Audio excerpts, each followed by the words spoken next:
네, 이번 영상은 밀가루에 대해서 설명해 드리도록 하겠습니다. 자, 먼저 밀의 구조를 살펴보면요.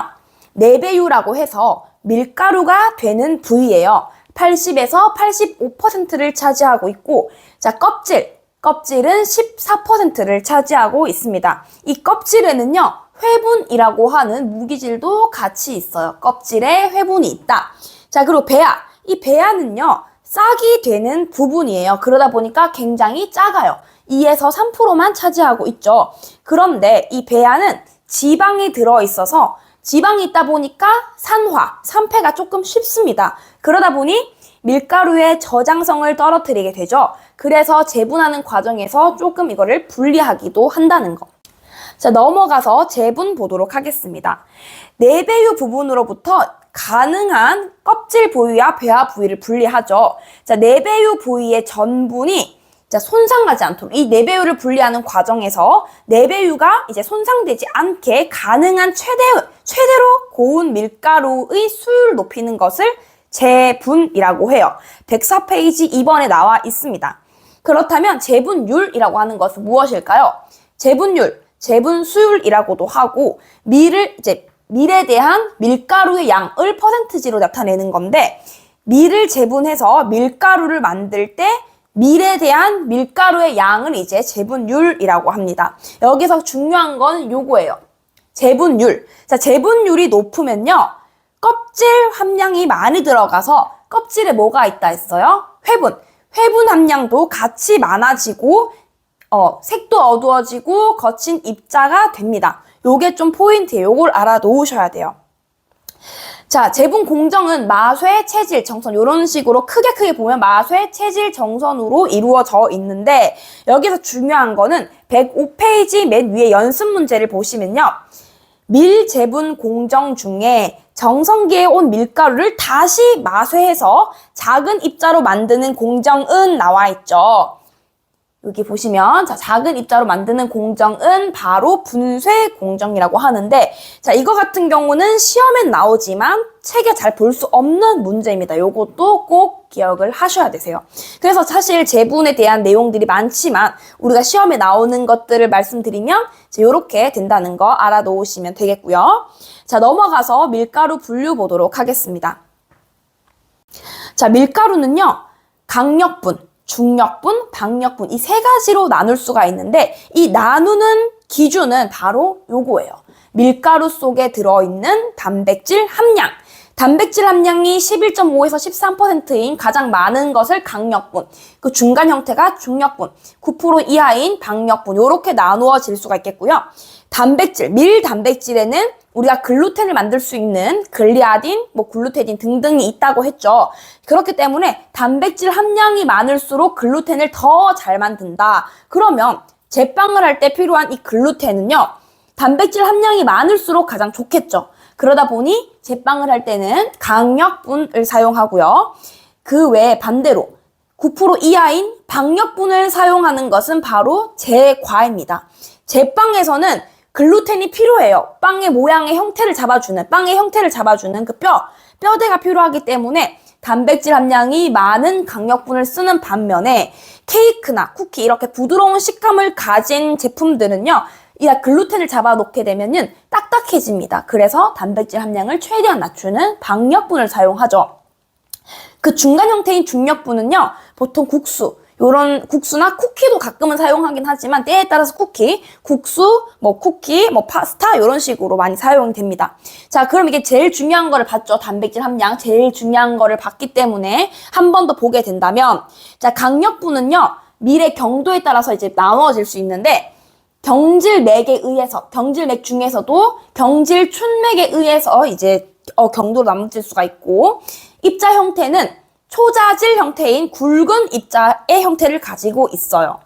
자, 강력분 같은 경우는 회분 함량이 0.4% 이상으로 많습니다. 자, 그리고 반대로 박력분은요. 연질 동맥의 밀의 경도를 가지고 있고 연질 동맥에 의해서 재분된 박력분의 형태는 분상질 형태로 입자가 고와요. 뭔가 분칠한다. 되게 뭔가 고운 느낌이 들죠. 분상질 형태이다. 반면에 회분 함량은 0.4% 이하이다. 이렇게 기억을 하시면 되겠습니다. 자, 밀가루 성분을 보시면 탄수화물, 단백질, 회분, 수분 이렇게 나누어져 있고요.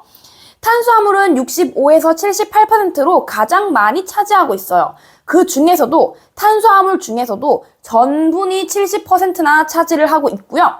자, 손상 전분이라고 하는 것은 재분하는 과정에서 전분이 손상이 되었죠. 그걸 손상 전분이라고 해요. 완벽하게 손상 안 될 수는 없습니다. 반드시 존재는 하는데 이 부분이 4.5에서 8% 정도가 있는 것이 좋다. 4.5에서 8%의 손상 전분을 권장한다라는 거예요. 손상 전분이 있으면 수분 흡수율이 같이 높아집니다. 어느 정도의 장점이 있기 때문에 손상 전분 4.5에서 8%를 권장한다. 별표. 퍼센트지 외우셔야 됩니다. 자, 넘어가서 단백질.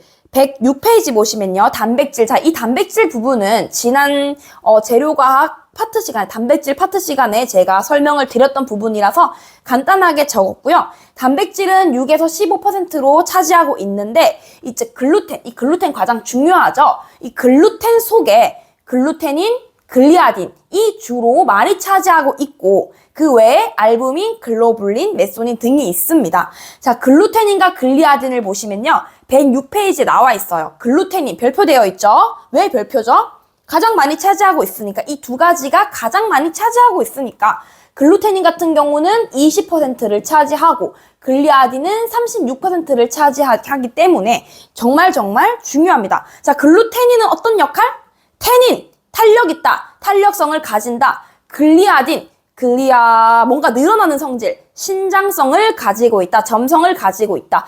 꼭 기억을 하셔야 됩니다. 지금 머릿속에 넣으셔야 돼요. 그 외에 알부민, 글로불린, 메소닌은 어떤 역할을 하는지 지난 단백질 파트 영상에도 있고요. 책에 한번 읽어보시면 되겠습니다. 자, 넘어가서 회분. 자, 회분 같은 경우는 껍질 속에 들어있다고 했죠. 껍질 속에 들어있다. 이 무기질인데 이거 같은 경우는 쉽게 설명드리면 태웠을 때 남는 재를 회분이라고 해요.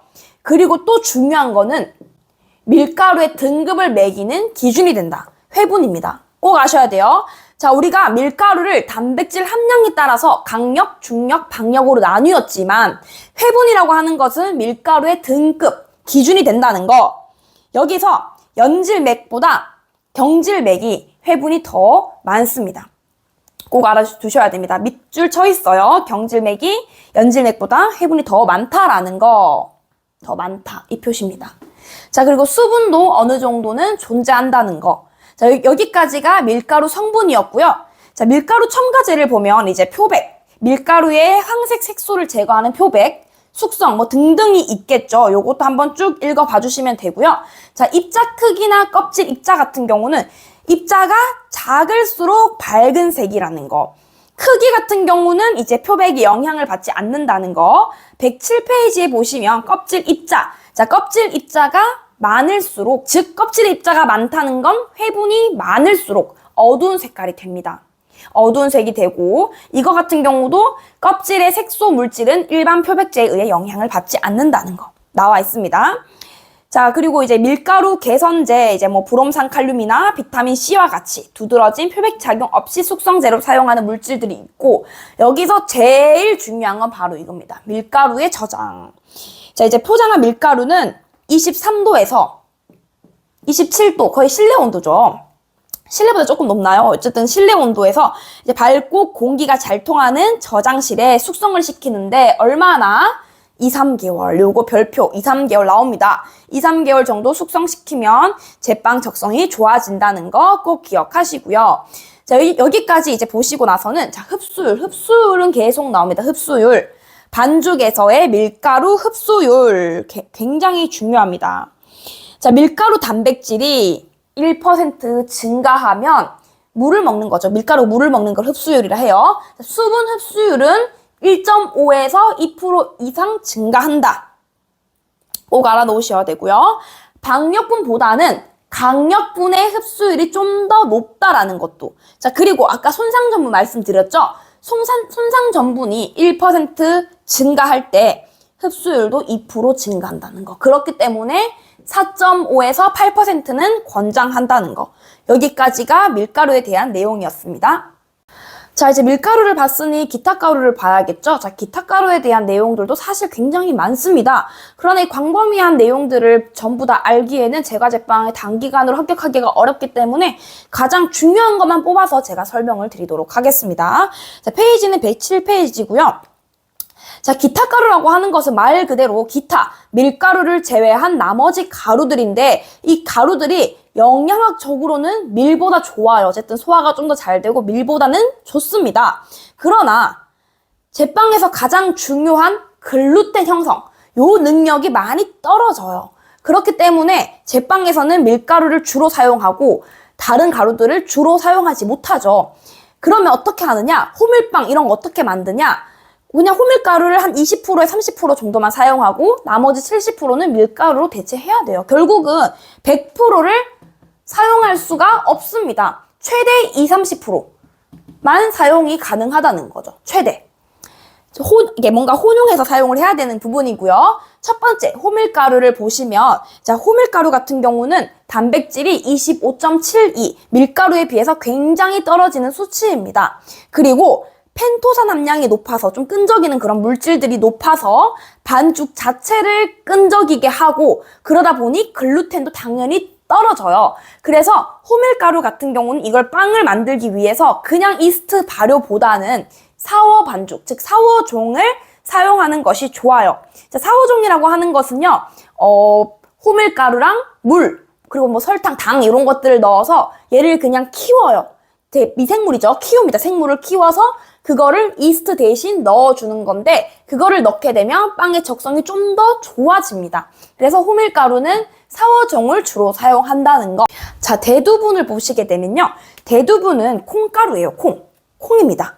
자, 콩가루로 이제 밀가루에 부족한 각종 아미노산을 함유하고 있어서 요거 같은 경우는 이제 밀가루의 영양소를 보강하는 데 많이 사용을 합니다. 특히 리신, 필수 아미노산인 리신 함량이 가장 높다는 거. 자, 108페이지입니다. 한 번씩 쭉 읽어봐 주시면 되겠고요. 저 활성 밀글루텐이라고 하는 것은 이제 가루예요, 가루. 밀가루에서 글루텐을 추출해서 가루로 만든 겁니다. 3번을 보시면 이제 반죽을 물로 씻어서 전분을 제거한 덩어리가 젖은 글루텐이죠. 일정한 조건으로 건조하게 되면 이제 수분을 6% 이하로 하고 건조해서 이걸 이제 밀가루 형태로 분말한 것인데 이걸 이제 우리가 건조 글루텐 또는 활성 글루텐이라고 합니다. 요것도 조금 이제 부족한 반죽 그 가루의 부족한 부분을 채워 넣기 위해서 좀 사용이 되는 부분이고요. 자, 그리고 감자가루나 땅콩가루도 한 번씩 읽어봐 주시면 되겠고, 자, 옥수수가루 되게 뭐가 많이 적혀 있죠? 좀 중요합니다. 옥수수가루 좀 잘 나오는데, 옥수수가루는 두 가지로 나누어져요. 바로 매옥수수와 찰옥수수예요. 자, 매옥수수 같은 경우는 왁시콘이라고 하고, 요거는 제과용에 많이 사용이 됩니다. 찰기가 없어요. 그래서 제과에 많이 사용이 되고, 찰옥수수는 알파콘이라고도 하고 찰기가 있어서 제빵에 많이 사용이 됩니다. 그래도 결국은 기타 가루이기 때문에 글루텐 형성 능력은 다 떨어진다는 거. 자, 같은 부피의 빵을 만들기 위해서 자, 분할량 증가 109페이지에 이것도 밑줄 쳐져 있죠. 분할량 증가. 자, 이게 무슨 말이냐? 우리가 밀가루로 빵을 만들 때, 즉 180g으로 곱하기 3해서 이 세 덩이 식빵을 만든다고 쳐요. 근데 옥수수빵을 만들려면은 180g을 하는 것이 아니라 한 190에서 200 정도로 조금 더 분할량을 늘려야 된다는 뜻이에요. 왜 그럴까? 그만큼 힘이 없기 때문에 많이 부피가 커지지가 않습니다. 그래서 분할량을 좀 증가시키는 것이 좋다예요. 물론 다른 가루들도 분할량을 좀 더 증가시키면 좋겠지만 그 중에서 옥수수 가루가 제일 더 힘이 없기 때문에 더 많이 분할량을 증가시켜야 된다는 거. 요게 포인트입니다. 자, 그리고 옥수수 가루에는요, 제인이라고 하는 단백질이 가장 많고, 자, 리신, 필수 아미노산인 리신과 트립토판이 거의 결핍되어 있는 상태예요. 그러다 보니까 요것만 먹고 살았을 경우에는 이제 뭐 체중이 감소된다라는 내용이 있어요. 이것만 먹고 살면은 체중이 감소된다. 연습 문제 보시면 두 번째에 흰 쥐의 사료에 제인을 쓰면 체중이 감소한다 되어 있죠. 이제 쥐로 실험을 했을 때 이런 내용입니다. 그러면 어떤 아미노산을 첨가하면 좋을까요? 자, 당연히 요것들이 부족하니까 맨 리신과 트립토판을 넣어주면 되겠죠. 그래서 연습 문제 2번 보시면 정답은 나번 트립토판이 되겠고요. 그 대신 옥수수에는 트레오닌과 메티오닌 함량이 많아요. 다른 일반 곡류에 부족한 요 아미노산이 많기 때문에 혼식 좀 섞어서 먹으면 좋다입니다. 자, 그리고 보리가루. 자, 보리가루도 마찬가지로 이제 기타가루에 속해서 글루텐 형성이 떨어지고 분할량도 증가하는 게 맞지만 여기서 중요한 거는 보리는 주 단백질이 호르데인이구나만 알아놓으시면 되겠어요. 자, 여기까지가 기타가루였습니다.